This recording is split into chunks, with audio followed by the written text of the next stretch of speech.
जय सिया राम। आपके आग्रह पे एक बार फिर से हमारे सामने पंडित उमेश चंद्र जी उपस्थित हैं।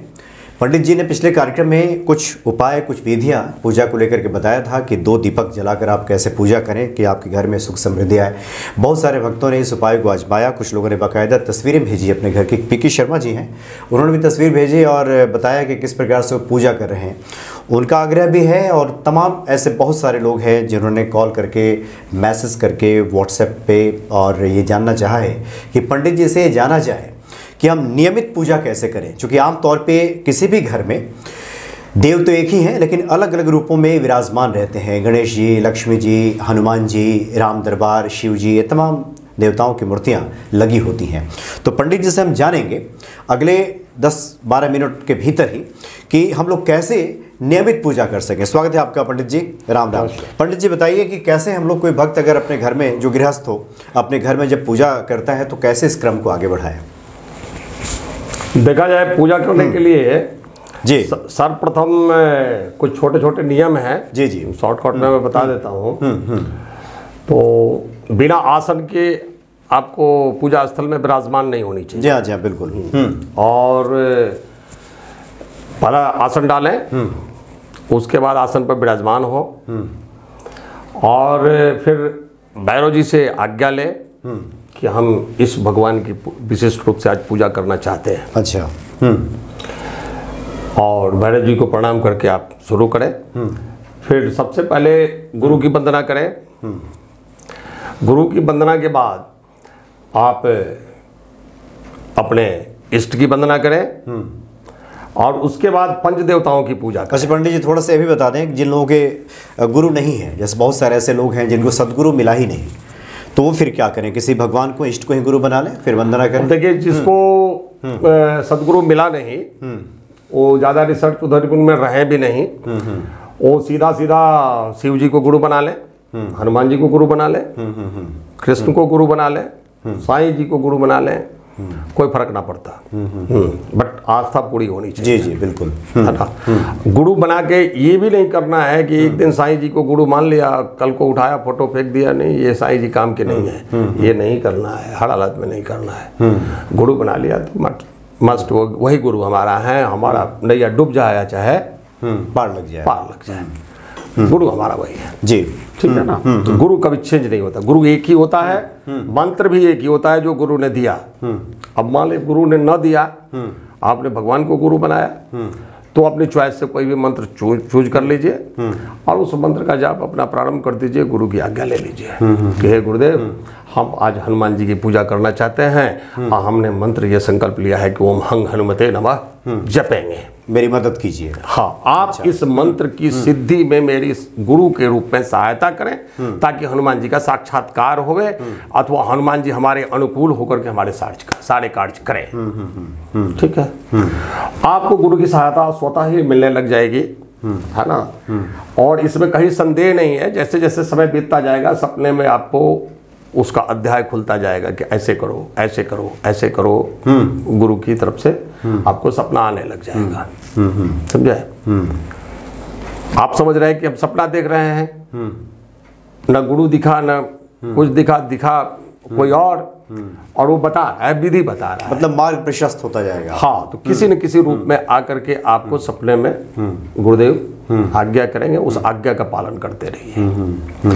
आप करते जाइए, वो उसमें कोई संदेह की स्थान है ही नहीं। तो भैरव की सर्वप्रथम भैरव को वंदना करिए। भैरव की वंदना करने के बाद में आप पूजन प्रारंभ करें। दूसरे नंबर में जिस किसी को भी गुरु बनाया है, गुरु की वंदना करें, निसंदेह करें।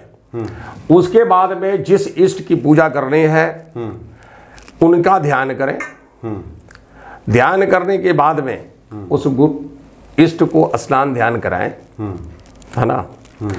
स्नान ध्यान कराने के बाद जो भी आपका पास भोग है, पुष्प अक्षत जो भी अच्छा, है। आपने जो पिछली बार बताया था कि ये 2 दीपक जला लें और उसके बाद ये सारा नहीं।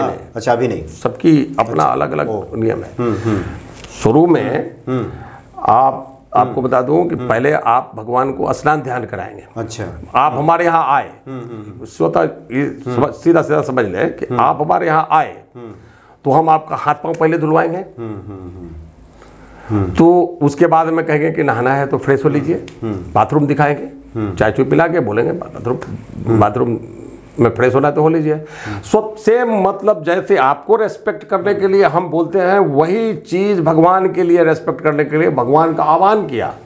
भगवान आ गए, भगवान आ गए तो उनका हाथ पैर धुलवाना, उनको स्नान ध्यान कराना, उनका चंदन तिलक करना, उनको वस्त्र पहनाना, इतना क्रिया करने के बाद में अच्छा तब धूप तिलक करने के बाद, माला चंदन तिलक वस्त्र सब देने के बाद तब दीप जलाएं, तब आपको धूप जलाना अच्छा है। पहले धूप, पहले धूप, उसके बाद में डबल दीपक जलाना है। धूप दिखाने के बाद में दीपक दिखाना है। अब जिस देवता का आप कर रहे हैं, जैसे मान लीजिए कि आपने हनुमान जी का कर रहा है, ओम हंग हनुमते नमः धूपम समर्पयामि, पहले शुरू करिए तो शुरू से कह देते हैं हम कि ओम हंग हनुमते नमः पुष्पम समर्पयामि, आवाहनार्थे पुष्पम समर्पयामि, ओम हंग हनुमते नमः आसनार्थे पुष्पम समर्पयामि, ओम हंग हनुमते नमः पादयोः पाद्यम समर्पयामि, ओम हंग हनुमते नमः हस्तयोः अर्घ्यम समर्पयामि, ओम हंग हनुमते नमः आचमनीयम जलम च समर्पयामि, ओम हंग हनुमते नमः आसनानार्थे जलम समर्पयामि। स्नान कराइए, हाँ बढ़िया से स्नान कराइए, साबुन शैम्पू जो भी लगाना है। पहले लोग पंचामृत से स्नान कराते थे, अब साबुन शैम्पू आ गया तो साबुन शैम्पू से भी स्नान करा सकते हैं, उसमें कोई बाधा नहीं है, बढ़िया से। उसके बाद ओम हंग हनुमते नमः पंचामृत स्नानम समर्पयामि, आप क्रीम लगाते हैं, ये पंचामृत से मॉइस्चराइज होता है शरीर भगवान का, तो इसलिए पंचामृत स्नान कराया जाता है। ओम हंग हनुमते नमः पंचामृत स्नानम समर्पयामि, पंचामृत स्नानांतके शुद्धोदक स्नानम समर्पयामि, फिर पानी से स्नान कराइए। शुद्धोदक स्नानांतके आचमनीयम जलम च समर्पयामि। उसके बाद में तौलिया से पोंछिए। ये अगर मूर्ति हो तो, मूर्ति हो तो, तस्वीर हो तो, तब तस्वीर हो तो आपको बताया ना, पानी में ये उंगली डुबाइए और जो तत्व से कराना है ऐसे कर दीजिए, एक दो बूंद छींटा पड़ जाएगा, बस हो गया। आम के पल्लों से कर दीजिए, छींटा पड़ जाएगा, हो गया, बात खत्म, समझे। जब स्नान का सारा प्रक्रिया खत्म हो जाए तो तने अच्छा कपड़ा से थोड़ा पानी लगा के तस्वीर है तो साफ कर दीजिए, बात खत्म। जो छींटे हैं तो उड़ जाएंगे, खत्म हो जाएंगे, स्नान हो गया, समझे। स्नान की प्रक्रिया खत्म होने के बाद में कहा जाता है कि भाई अब नंगा भगवान को रखेंगे नहीं, तो ओम हंग हनुमते नमः वस्त्रम समर्पयामि, वस्त्र दें। अगर आप चोला चढ़ाना चाहते हैं तो पहले चोला चढ़ाइए, तो होने के बाद में हनुमान जी की, चूंकि हनुमान जी की बात हो रही तो हनुमान जी को चोला भी चढ़ता है, तो चोला चढ़ाइए। चोला चढ़ाने की विधि पिछले वीडियो में हम दिया थी, उसको देखिए। तो ये मंगल और शनि को लोग चढ़ाते हैं क्या, रोज भी चढ़ा सकते हैं क्या, जैसे नियमित पूजा? एक बात है कि सबसे बड़ी चीज है कि गृहस्थी चलाने के लिए भगवान को याद किया जाता है, और गृहस्थी चलाने में भगवान मदद करते हैं। प्रतिदिन अपने नियम को अगर टफ रखिएगा, ज्यादा कठिन रखिएगा, तो आप कर नहीं पाइएगा, अपने नियम का ही पालन आप नहीं कर पाइएगा। निर्वहन थोड़ा मुश्किल होगा, निर्वहन मुश्किल है, तो थोड़ा बृहद कभी कभार चलता है, तो इसलिए आप मंगल के मंगल करिए। अच्छा। वो शनिचर को भी छोड़िए। आपके पास फुर्सत है तो आप रोज करिए, रोज करिए, रोज करें। हाँ, जो मान लीजिए कि तपस्या में ही लगे हुए हैं उन तो रोज करें, उनका तो रोज का ड्यूटी है, वही वो उसी काम में लगे ही हैं, तो करेंगे क्या। लेकिन कामकाजी आदमी अगर लंबा नियम बता देंगे करेगा कैसे। नियम तो बहुत है, बट हम समाज के लिए सुलभ नियम बताते हैं, और खास करके वैसे लोगों के जो भागम भाग के जीवन में है, भागम भाग के जीवन में समझे, कामकाजी हैं। और इस इकोनॉमिकल युग में पैसा नहीं तो कुछ भी नहीं, और नौकरी नहीं तो पैसा नहीं। अब इस दिन बड़ा पूजा करिएगा, इंटरव्यू के टाइम में पूजा करिएगा, कहेगा रोजगार हो जाए तो हो जाएगा क्या, तो वो भूल जाइए। इसलिए हम आपको शॉर्ट में बता रहे हैं, उतना सा प्रतिदिन के नियम की बात आप बोले हैं। विशिष्ट पूजा के लिए हमने आपको पीछे वीडियो दिया, कैसे आप चोला चढ़ाएंगे, कैसे क्या करेंगे, वो सारी चीजें आप करिए। मगर छोटा पूजा में इन चीजों को माइनस कर दीजिए, ताकि आप रोज उसको निर्वहन कर सके। तो हनुमान जी को वस्त्र अर्पित करिए। ओम हंग हनुमते नमः वस्त्रम समर्पयामि, ओम हंग हनुमते नमः उपवस्त्रम समर्पयामि, है ना। उसके बाद में आपका जब से दीपक धूप जलाइए, ओम हंगन्मते नमः धूपम आघ्रापयामी। उसके बाद दीपक जलाइए जोड़ा, ओम हंगन्मते नमः दीपम दर्शयामी। यहां तक हो गया। उसके बाद में अब आपके पास भोग चढ़ाना है। तो अब रेडीमेड आदमी है, जैसे नौकरी पेशा का आदमी है, दोनों तरह के आदमी होते हैं। एक नौकरी कर रहा है तो परिवार कहीं और है, एक वो दिल्ली है तो वो दौलताबाद है, और एक है कि दोनों फैमिली हैं, समझे। दोनों तरह के समाज में लोग होते हैं। फिर 50 क्वेश्चन लोग करें उसे अच्छा हम क्लियर ही कर देते हैं, समझे। तो रेडीमेड आदमी है, मान लो कि नौकरी करने वाला कहीं और है, तो भैया पत्नी कहीं है, कुक खाना बना रहा है, नौकर चाकर खाना बना रहे हैं, तो वो तो भोग बना के देने से रहे। तो उसके लिए अपना डब्बे में लड्डू फड्डू रखिए हमेशा, हाँ, लड्डू रखिए, फल रखिए, जो भी आपके संभव है वो आप अर्पित कर दें। अगर गृहस्थी में दोनों फुल फैमिली साथ रहते हैं तो कोशिश करें कि कुछ हाथ से बन जाए। अच्छा, समझे।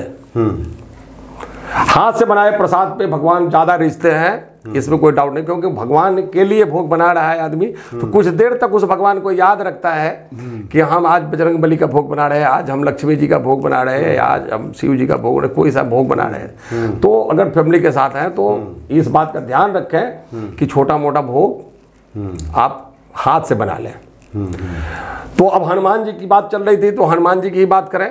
हनुमान जी के लिए बेसन का हलवा, बेसन का लड्डू अगर आपसे बन जाए घर में तो दुकान वाला से बेहतर रहेगा।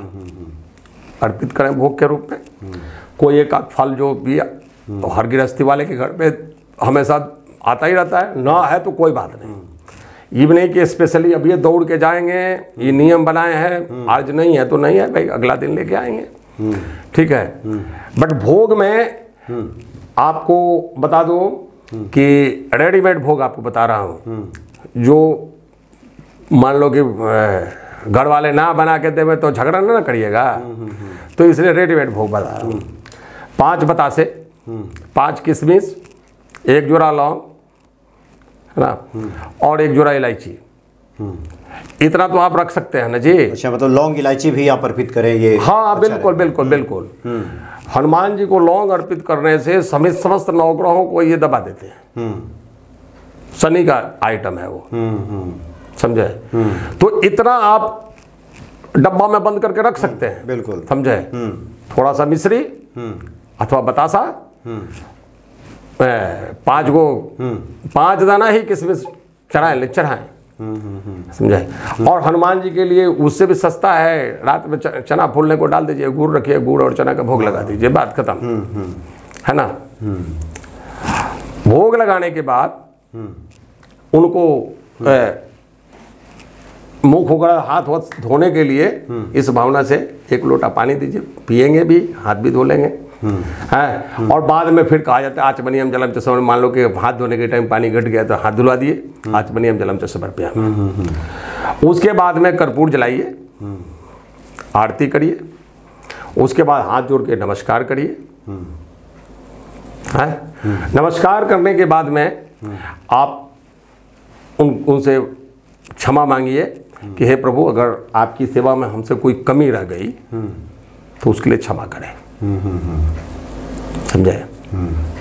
ये आम जनता के लिए हमने बताया, इसलिए कि ज्यादा संस्कृत बोलेंगे तो आम जनता इस चीज को समझ नहीं पाएगी। थोड़ा सा और स्पष्ट कर दें। हाँ। क्योंकि आमतौर पे जो सवाल आया है, लोगों ने पूछा है कि घर में जगह हनुमान जी की तो पूजा होती ही है, हुई है, और चूंकि अन्य देवता विराजित थोड़ा होते हैं, लक्ष्मी जी गणेश जी तो होते ही हैं, हाँ। कृष्ण जी भी होते हैं, राम दरबार का भी फोटो लगा होता है, तो उनकी पूजा क्या कर लें? संक्षेप में कुछ वो भी पूजा कर लें, कैसे कर लें? देखा जाए, हनुमान जी की आप पूजा कर रहे हैं तो राम दरबार की पूजा स्वतः हो जाती है। अच्छा, हो गई। जो भोग हनुमान जी को चढ़ता है वो भोग पहले हनुमान जी राम जी को खिलाते हैं, आप इसमें कहीं संदेह नहीं है। फिर ले जा करके वो संपूर्ण भोग को राम जी को वो देते हैं, फिर राम जी कहते हैं ये आप भी खा लीजिए हनुमान जी, तो वो ग्रहण करते हैं। तो राम दरबार की तो पूजा बिना आज्ञा के हनुमान जी आपका भोग ग्रहण नहीं करते। राम जी आज्ञा देंगे कि भाई हनुमान ये भोग ग्रहण करिए, तभी वो भोग को ग्रहण करते हैं, समझे। और ये जैसे हनुमान जी के पास कुछ भी प्राप्ति होती है, जैसे हम भोग दिए तो भोग दक्षिणा दिए तो दक्षिणा, वो हनुमान जी उठाते हैं और सीधे राम के पास पहुंचाते हैं। प्रभु ये इनकम हुआ आया है आपके दरबार में। प्रभु कहते हैं अच्छा हनुमान कुछ रख दो, कुछ आप भी खा लो। तो उसको वो भगवान का प्रसाद समझ के वो ग्रहण करते हैं। वो हमारे प्रसाद को ग्रहण ना करते हैं। जब श्री राम प्रभु प्रसाद बना के उनको देते हैं तो ग्रहण करते हैं। इसलिए हनुमान जी की पूजा में तो कतई संदेह मत रखिएगा कि राम दरबार की पूजा ना हुए। अच्छा, अब आपने बोला था शब्द लक्ष्मी, तो सीता कौन है? लक्ष्मी। तो राम दरबार की पूजा हो गई तो लक्ष्मी जी बच गई क्या? नहीं बची, उनकी पूजा हो गई। रुद्रावतार ये स्वयं है। हम पिछले वीडियो में भी बताए थे। इन सब चीजों को स्पष्ट समझ के रखना है, ज्यादा भ्रम में नहीं पड़ना है। रुद्रावतार है ये, शिव जी के ही डायरेक्ट इनकारनेशन है ये। तो इनकी पूजा होने से शिव जी की पूजा का बच जाती है क्या? सवाल ही नहीं पैदा होता। इसीलिए इनके विषय में जो बोला गया है कि और देवता चित्त न धरई, हनुमत से ही सर्व सुख करई। हनुमान जी की सेवा करने से सभी देवताओं की पूजा स्वतः हो जाती है। तो भ्रम में बिल्कुल ना रहे, समझा? मतलब हनुमान जी की जो विधि, जो हनुमान जी को भोग लगाएंगे, हनुमान जी अपने इष्ट को देते हैं। वो चाहे शिव जी हो चाहे जो भी हो, सबने इनको वरदान दिया है। यानी इस भ्रम में लोग ना रहें कि कोई देवता छूट न जाए। और ये भोग भी जो है, ये भोग भी जो हमने बताया 5 बतासे, 5 इसलिए बताया कि पंच देवता का ये भोग है। पंच देवता जो बताया ना आपको, शिव जी, ब्रह्मा जी, शिव जी, ब्रह्मा जी, विष्णु जी, गणेश जी, दुर्गा जी और सूर्य जी। ये 5, ब्रह्मा जी उसमें ना आते। अच्छा हाँ, ये 5 देव जी हैं। तो 5 के लिए 5 बतासे चढ़ते हैं और फिर उधर से रिटर्न आता है इनके पास, हनुमान जी के पास। तो जो उसमें से वापस मिलता है वो हनुमान जी ग्रहण करके परम संतुष्ट होकर भक्त को संतुष्ट करते हैं। फिर भक्त की फरियाद, उस भोग के साथ भक्त ये फरियाद लेके आया है। हनुमान जी स्वतः अपने हाथों कुछ नहीं करते। जब राम जी की आज्ञा हो जाती है, मतलब इतना अनुशासन प्रिय हैं कि उतना अनुशासन प्रिय अगर किसी को पुत्र हो जाए तो समझिए कि उसका सौभाग्य का अंत ही नहीं है।